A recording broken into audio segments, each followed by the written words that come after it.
Cheers, folks! Today, we're taking a behind-the-scenes look at our technical laboratory for pouch testing.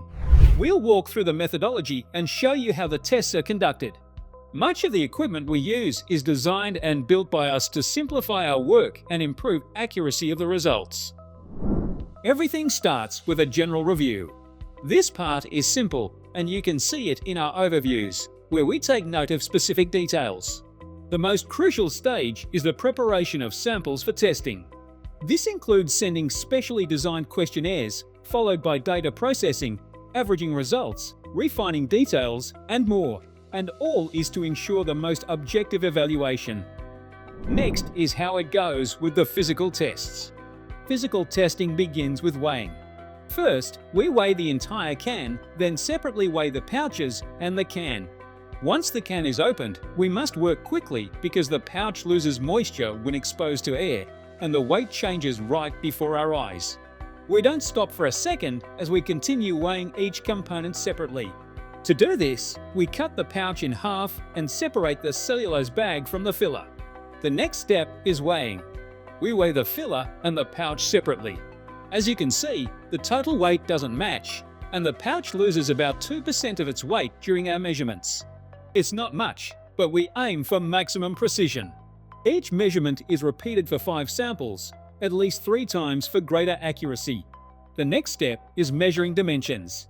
But how do you accurately measure something with an irregular shape? The answer: give it a standardized form.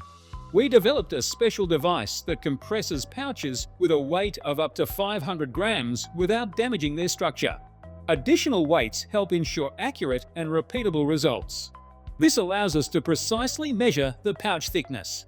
Measurements are repeated multiple times for consistency and accuracy. Then, using a simple measuring tool, we measure the width, length, blue line width, and other parameters. These measurements are made always after establishing a stable height. Next come moisture measurements. We use 2 methods. One involves a special moisture measuring device, and the second is oven drying and weighing the difference. Each method has its own advantages and disadvantages. We use a microscope to inspect the inner structure of the filler and pouch material.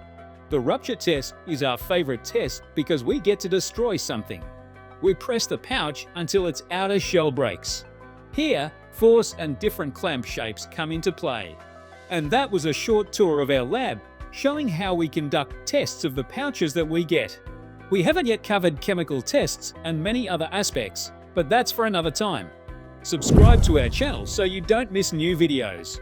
Leave your feedback in the comments so we can continue improving. Catch you in our next video.